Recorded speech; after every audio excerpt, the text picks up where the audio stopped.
नमस्कार मित्रांनो, मी सौरभ देशमुख. आपल्या एमआयडीसी ब्लॉग यूट्यूब चॅनलमध्ये स्वागत आहे. तर आज आपण बघणार आहोत छत्रपती संभाजीनगर येथील स्टरलाइट टेक्नॉलॉजी लिमिटेड या कंपनीबद्दलची इन्फॉर्मेशन, जे की आपल्याला वाळूज एमआयडीसीमध्ये एक यांचा प्लांट बघायला भेटतो आणि शेंद्रा एमआयडीसीमध्ये यांचा एक प्लांट बघायला भेटतो.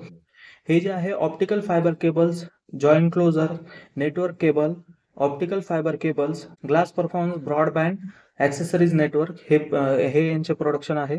तर याच्यामध्ये ते वर्क करतात. इथे आपल्याला फॅसिलिटीज काय काय बघायला भेटतात, तर इथे कॅन्टीनची सुविधा आहे, बसची सुविधा आहे आणि महिलांसाठी आपल्याला इथे वॅकन्सी बघायला भेटतात. तर इथे 10वी आणि 12वीच्या विद्यार्थ्यांनाही वॅकन्सी आपल्याला बघायला भेटतात. ITI डिप्लोमा इंजिनिअरिंगवाल्याला इथे वॅकन्सी असतात. तर ही सगळी इन्फॉर्मेशन होती आणि सोबतच लागणारे जे डॉक्युमेंट आहेत ते आहेत आधार कार्ड, पॅन कार्ड, बँकेचं पासबुक, पासपोर्ट साईज फोटो. हे जे आहेत ते 10वी आणि 12वीच्या आणि सोबतच सगळ्यांना. आणि जे ITI डिप्लोमा इंजिनिअरिंगवाले आहेत त्यांना त्यांचे सर्टिफिकेट्स अवेलेबल पाहिजेत तिथे, जे की जॉईनिंगच्या वेळेस तुम्हाला लागतील. तर ही सगळी इन्फॉर्मेशन होती स्टरलाइट टेक्नॉलॉजी लिमिटेडबद्दल. तर तुम्हाला इन्फॉर्मेशन आवडल्यास व्हिडिओला लाईक करू शकता आणि चॅनल नवीन असल्यास सबस्क्राईब करायला विसरू नका. धन्यवाद.